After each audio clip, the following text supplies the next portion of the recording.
Welcome back to the CBDC Assets Group channel. Thank you for being a part of the group. Today we got Big Brother in China, out of control. Talk about the benefits of CBDCs, you know, my favorite topic. Unbanked and interoperability of CBDCs and how they might hurt the poorer and minority communities. And a whole lot of ripple verbiage in all this talk. Like and subscribe and share with family and friends. The Longgan district in Shenzhen. In the heart of China's booming economic region, north of Hong Kong, we visit the Smart City Control Center. A giant monitor displays the data of the entire district in real time. Numbers of new residents by neighborhood to plan schools, water supply levels, power outages. All this information is collected, compiled, and evaluated using artificial intelligence. The Showcase project was developed with Chinese tech giant Huawei. Chief Engineer Chen Bangtai tells me the city now operates more efficiently. Okay. So what you're doing here is urban planning. Yes. The systems are a big help. These are hospital beds. Right now, there are 15,000 doctors and nurses and 7,600 beds. So is Shenzhen currently healthy or sick? A smart surveillance system scans the entire city. Illegal structures, like this one on a roof, are quickly identified and demolished. To me, some of this feels like the backdrop to a science fiction movie. Employees with live streaming body cams inspect side streets. This is total surveillance.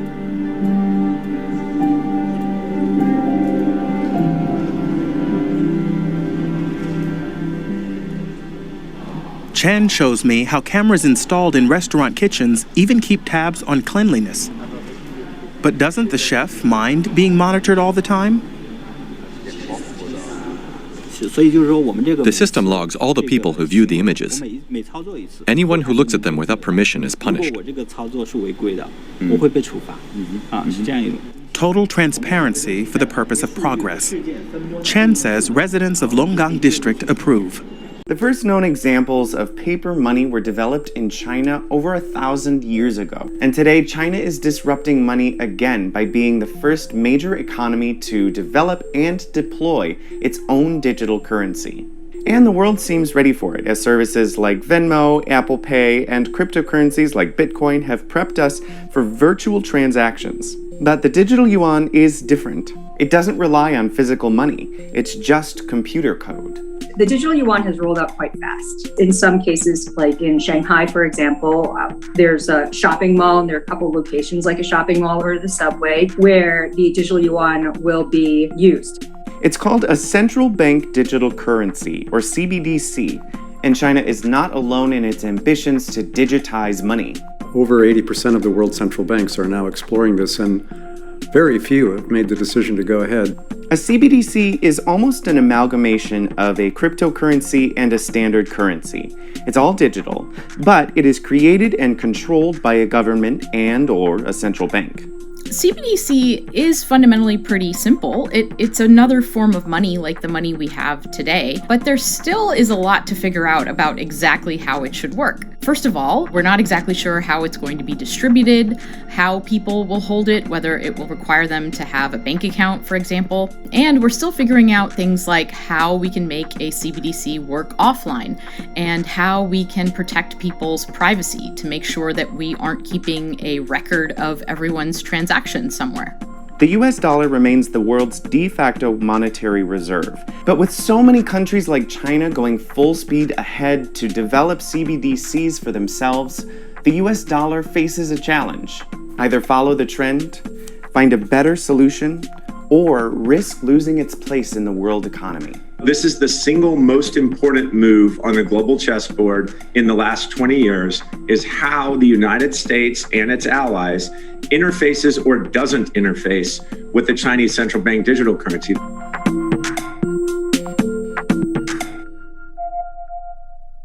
Today, when you want to send money to someone, it's actually pretty clunky. You've got Venmo, Cash App, and Zelle, which are all improvements over the days of wire transfers, but there are limits to what you can send, and it can still take days to process. Enter Bitcoin. Bitcoin was built on and originated blockchain technology, which speeds up this whole process. Without going too deep into it, Bitcoin and other cryptocurrencies transfer money using a decentralized, distributed ledger. There is no central company, government, or entity controlling these transactions. To keep things accurate and secure, the system compares all of the ledgers to make sure that it stays up to date and contains the same information. A central bank digital currency is governed. There's an organization that can mint more of it or take it away. That's usually represented by the government of a country. So that's in contrast to cryptocurrencies, which do not represent nation-state fiat currencies. A CBDC would offer some similarities of both a cryptocurrency and a traditional currency. It'd be digital and could even be built using blockchain technology, but it would be centralized and controlled by the government and banks. The idea with CBDC is that it might be the case that you can make payments without going through a financial institution, just the way you do so with cash today. So what would be giving this digital dollar any value? Well, what gives a physical dollar any value? Among other things, it's trust.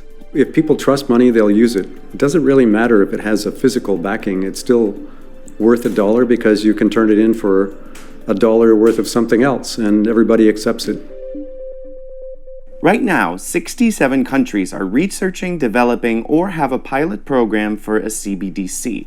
Among them are China and the US. So there have been these experiments, and they're, relatively small scale for China because it's 1.2 million people. Sounds like a lot, but in the Chinese context, not really. China launched its digital yuan in parts of the country, and it's incentivizing people to use it. You sign up with your bank, and the bank will then give you a digital wallet, and in that digital wallet, you'll have this red packet of money, and then you could spend it either online, for example, like a JD store, or you can go to the shopping malls or other locations, depending on where you are in the country. But the US is taking a smarts over speed approach. The chairman of the Federal Reserve, Powell, said we'd much rather get it right than to be first.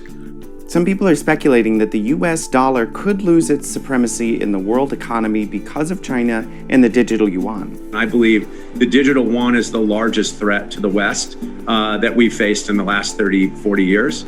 Currently, 62% of the world's currency reserves are held in US dollars. What that means is that if people are trading, for example, between the Japanese yen and the Indian rupee, it might be the case more often than not that they actually do that deal in dollars. But Goldman Sachs predicts that the digital yuan could have 1 billion users by 2030. That's triple the entire population of the United States.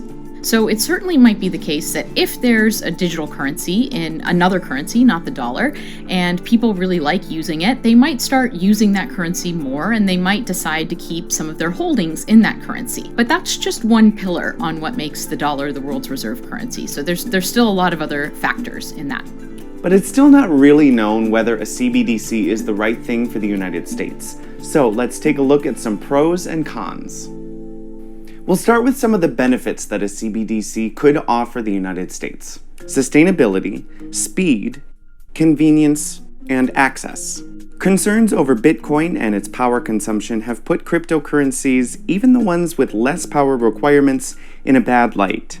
The reason that Bitcoin uses so much energy is because it is trying to operate in a very specific kind of environment where there's no one in charge. A central bank digital currency does not need to operate in that exact environment. There is an organization in charge, the central bank. And it's fast. Other countries who have tested CBDCs have seen real-time payments, which means you send the money and it is instantly someone else's. And that includes sending money to people in other countries. Remittances are money that's sent from one country to another country and usually involves an exchange of currency as well. And traditionally, these have been extremely expensive. Say you want to send $100 to someone in the Philippines via Western Union, a popular international money transferring company. You'd pay a fee as high as $7.50, and the cash would be converted at a lower rate, meaning that person would get less than what you sent after conversion. It can also take up to 4 business days to get there. With a CBDC, these transactions would be instant and possibly fee-free. There will be tests in a CBDC bridge project involving Hong Kong, Thailand, China, and the United Arab Emirates. They're building a bridge that would allow these cross-border payments to occur through CBDCs in a very slick way. Another benefit could come to the 7.1 million Americans who don't have a bank account. 13.8% of Black households were unbanked, and 12.2% of Hispanic households were unbanked in 2019, while white households were only 2.5% unbanked. The most cited reason for not having a bank account was not having enough money to meet the minimum balance required. And that has repercussions. It means that it might be harder for them to make payments, it might be more expensive for them to get loans, and it's certainly the case that people are looking at central bank digital currency as potentially a mechanism to help with financial inclusion. Now, whether or not that's actually going to work remains to be seen. Then there are the concerns to consider.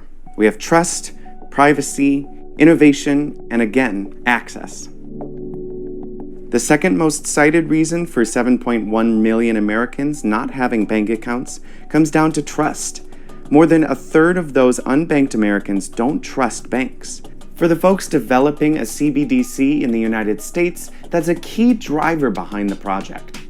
A different type of architecture that didn't sort of charge these appearingly random fees would certainly be more compelling to people and would help to establish deeper trust. Americans are distrustful of centralizing their data, and it's ironic that they are in many cases happy to give their data to the phone company or to the bank or to Google, but they wouldn't be happy to give it to a central bank or government agency that's there to protect their data. Other countries don't seem to have as much concern about that. It sounds kind of surprising, I think, from a Western perspective or from a US perspective, that people here would feel more comfortable with the government managing their money or being responsible for the digital yuan as opposed to having their money in a private entity such as WeChat or Alibaba. A lot of people are much more comfortable and also just used to the idea that the government is tracking what they're doing. If there is a digital dollar, privacy is going to be a very, very important part of that. First step is to be very careful about what data is collected in the first place. The second is to think very carefully about rules and laws and regulations around that data that is collected. The third step is to investigate cryptographic tools that can help us store data in an encrypted way while still making that data useful to people in aggregate. CBDCs could also pose a threat to the $1.3 trillion cryptocurrency market. While a whole lot of people in the world today see cryptocurrencies as an investment, the real goal of cryptocurrencies, like Bitcoin at least, were to be spent easily and internationally. And that might not be necessary anymore if we have CBDCs. Our opinion is that CBDCs and cryptocurrencies are going to coexist, and they're probably going to reinforce and help each other. This is all about the upgrade of money, and it's happening in multiple different ways. So people who are interested in buying, holding, and using cryptocurrency, a good number of them do so because it's not a central bank-backed currency. And a CBDC in the US has potential to stifle fintech innovation. Right now, there are a lot of things happening in the world of digital currencies and financial technology. But I don't think the U.S. should build its own digital currency if it stifles innovation like DM or like certain kinds of fintech firms. It needs to leave space for innovation, for entrepreneurship, and not say, we are the solution for everything. And while a CBDC could help those Americans without a bank account, it could also expand the technology gap. 7% of Americans say they don't use the internet. For Black Americans, that rises to 9%. And for folks over 65, that rises to 25%.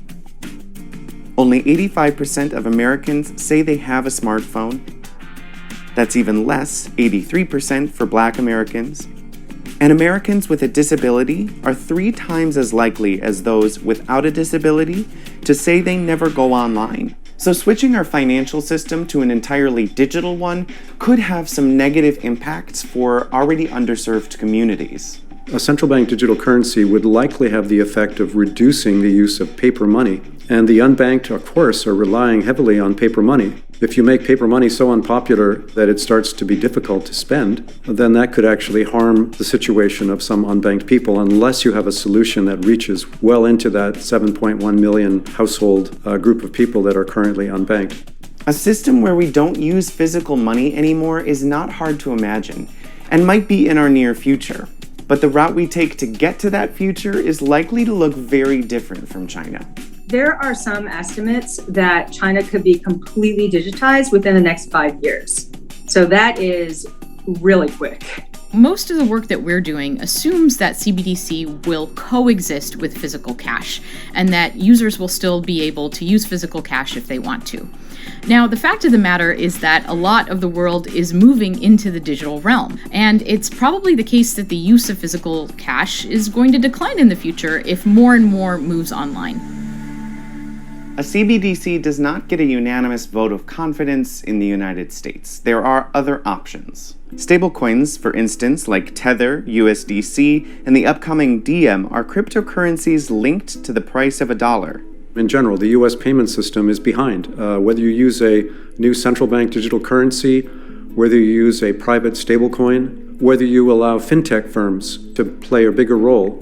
So there are different approaches, and the United States is I hope, going to develop a clear strategy for improving its payment system, because that just adds to the strength of the U.S. economy, and it helps individual people in the U.S. It all comes down to helping people. Regardless of the solution, the US will have to keep up with an increasingly digital world, especially when it comes to money, where competition between China's digital yuan is heating up. China has certain reasons why they are probably launching a digital currency, and it's not clear that China's reasons map onto the United States, which is a very different environment. So I think it makes a lot of sense to go slowly, to do very, very thorough research, and to try to find out exactly how this technology might work and exactly what problems it might help with.